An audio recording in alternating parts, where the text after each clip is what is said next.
Voilà, la vie normale pour la plupart des gens ont repris. Il y a des gens qui n'ont toujours pas recommencé à travailler? Ouais. Qu'est-ce que tu fais dans la vie? T'es dans l'événementiel. Ok. C'était quoi tes projets cet été? Ouais. Congrès, manifestation, meeting. C'est bon, j'étais en train de répéter, hein. Ouh là là. Excuse-moi, t'as payé combien ton billet? Rien, alors ferme ta gueule comme tout le monde.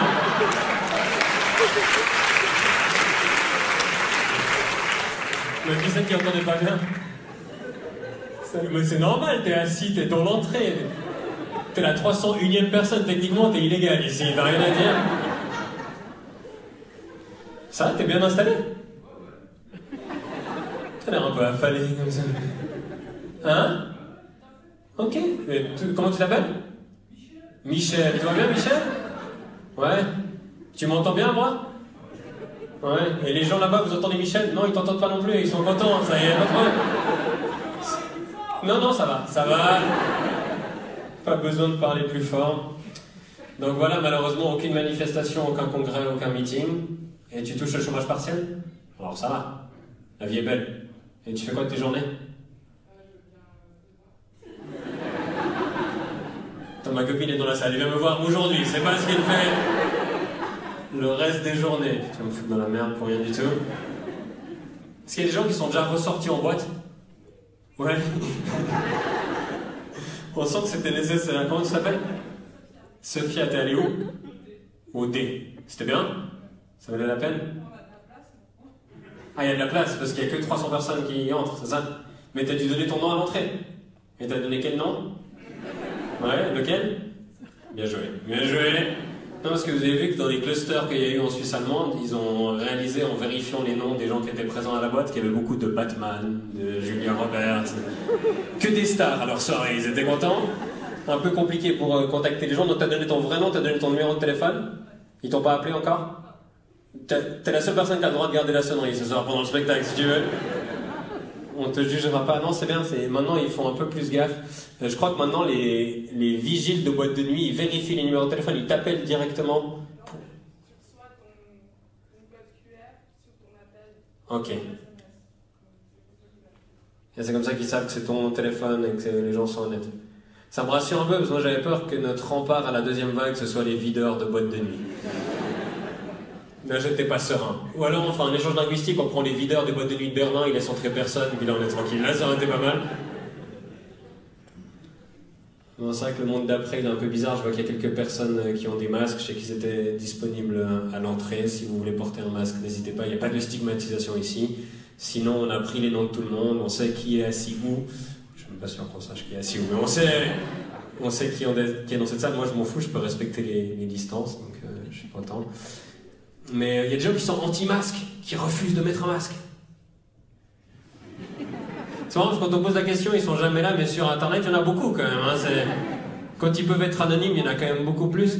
Non mais moi, il y a un truc où je comprends un peu les anti-masques. Je trouve que c'est un petit peu la faute des experts médicaux et du gouvernement qui nous ont dit pendant des semaines que ça servait à rien le masque, parce qu'ils en avaient pas. Sans réfléchir qu'à un moment donné, ils devraient nous dire le contraire, parce que tout d'un coup, on en a. Puis en fait, à l'époque, il n'y en avait pas assez, et puis on était chez nous. Donc ils se sont dit, on va donner les masques à ceux qu'on en a besoin, les soignants, et on va dire aux autres que ça sert à rien, et comme ça, ils vont pas les acheter. Et puis maintenant, on est passé de ça sert à rien à c'est obligatoire. Donc il y a des gens qui ont un peu de la peine à comprendre un peu le problème. Mais je comprends pas les gens qui se disent, les gouvernements se sont trompés il y a 3 mois, et pour les punir, on va propager l'épidémie pendant 5 ans. Et quand on sera tous morts, ils verront bien. Ils auront bien compris à ce moment-là. Non, je comprends pas.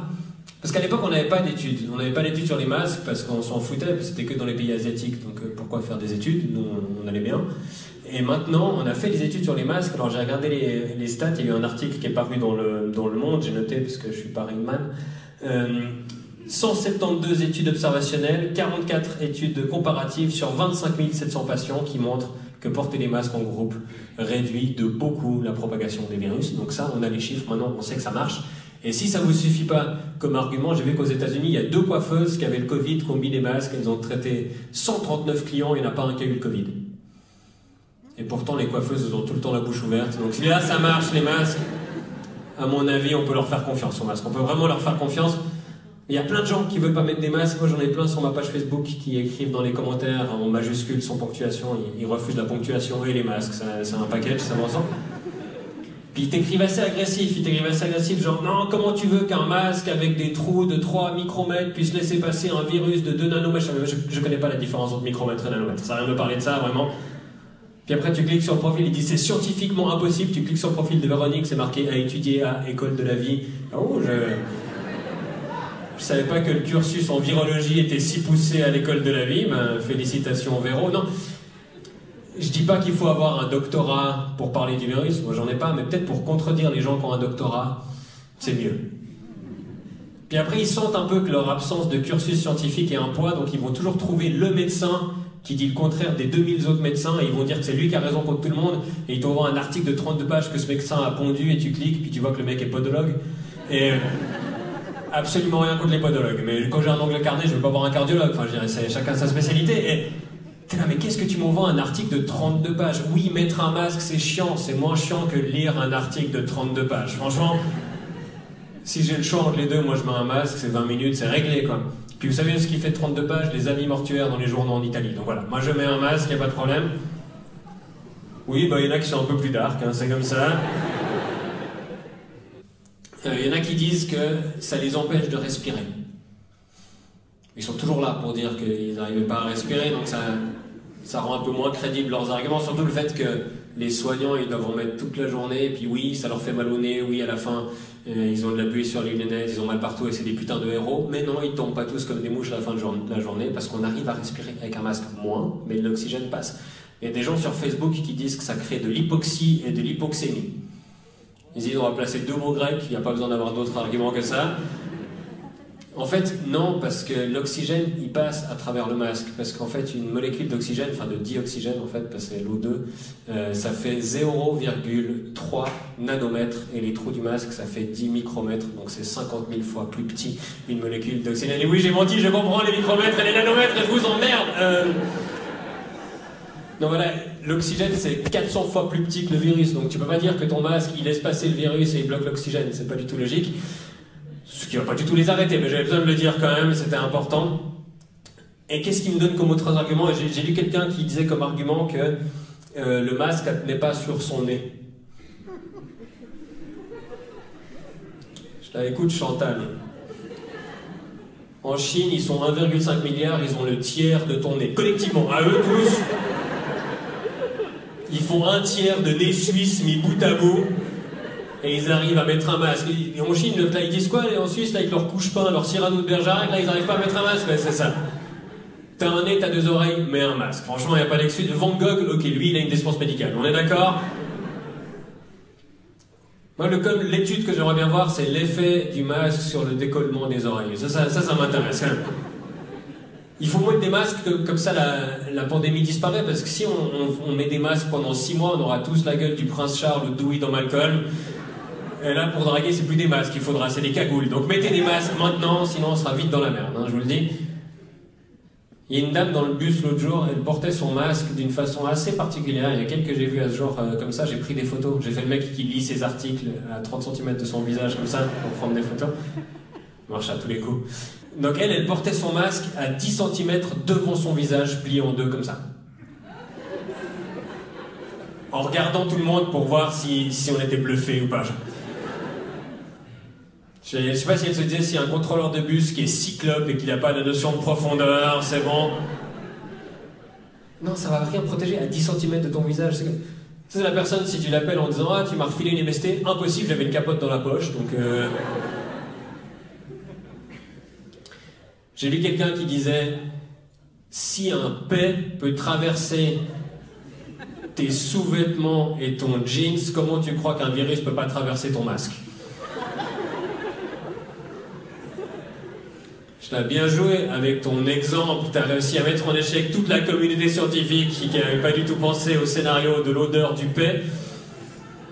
Mec, si tu postillonnes du cul, va aux soins intensifs. Je sais pas ce que t'as, mais c'est très grave. Donc vas-y maintenant. Les anti-masques.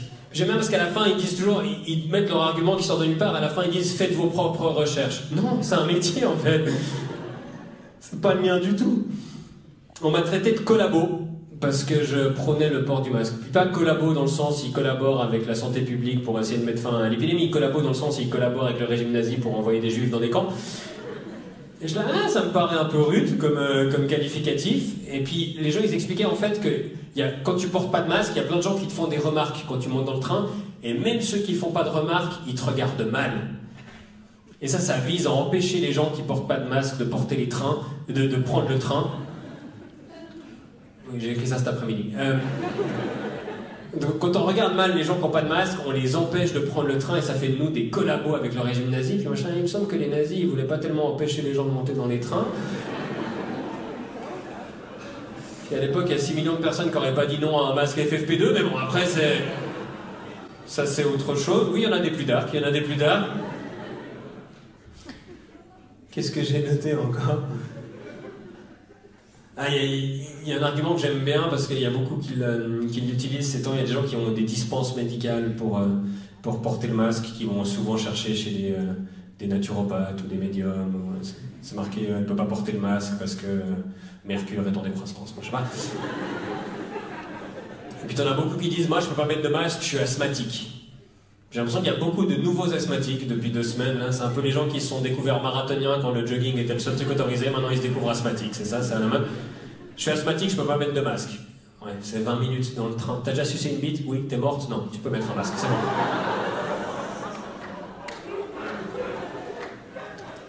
Ouais, vous vous souvenez tout à l'heure quand je vous parlais des anti-masques? Parce que j'ai oublié un gag et puis je voulais le faire.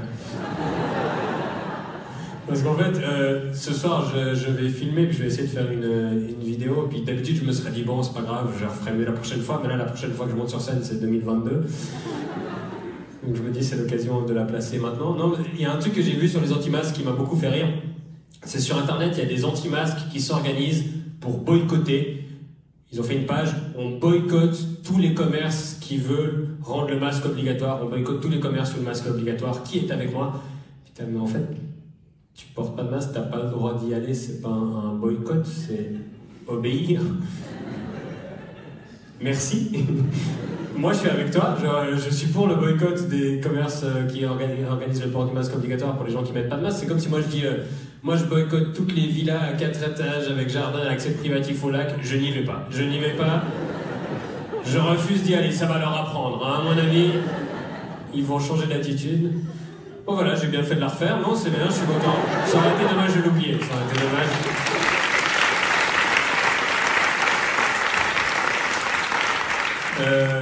Mais j'ai plus de blague. Il y a des gens qui partent en vacances? Il y a des gens qui partent en vacances en dehors de Suisse? Ouais, qui a dit oui? Ouais, bonsoir madame, vous allez où? En France? Où ça en France? Bretagne, là où le taux de propagation du coronavirus est au-dessus des moyennes nationales? Exactement là, ok. Et vous revenez quand? Dans 2 semaines, et vous ressortez de chez vous quand? Dans 4 semaines, absolument madame, c'est exactement correct. Non, il n'y a pas de quarantaine avec la Bretagne encore. Hein. Bon, d'ici que tu reviennes. Et vous faites quoi? J'alterne entre le tutoiement et le vouvoiement, il n'y a aucun respect du tout dans cette interaction. Vous allez faire quoi en Bretagne? Voir vos grands-parents. C'est de plus en plus responsable, là, vraiment, ce que vous faites. On est sur une échelle crescendo. Et ils vont bien, vos grands-parents? Pour l'instant, ça va. Ok, puis à Osgore, voir les autres grands-parents. Non, c'est quoi Osgore? Faire du surf? Oh, excuse, désolé. C'est connu pour le surf, non? Oui, oui. Ok, donc c'est juste mépris, ok? Et tu vas faire quoi, Osgore? Regarder les surfeurs. Non, c'est quoi? Il y a un plan ou c'est... Plage et cocktail, et... ok. Bon, il y en a qui s'emmerdent pas. Vous voulez savoir où je vais en vacances? Merci à une personne qui me respecte. Elle est pour toi, la suite de cette phrase. Je vais en vacances à la vallée de Joux. On est découvert. Merci. Enfin, je suis sûr que je vous explique rapidement. Renaud, je te jure, c'est tout terminé. Je vous explique rapidement.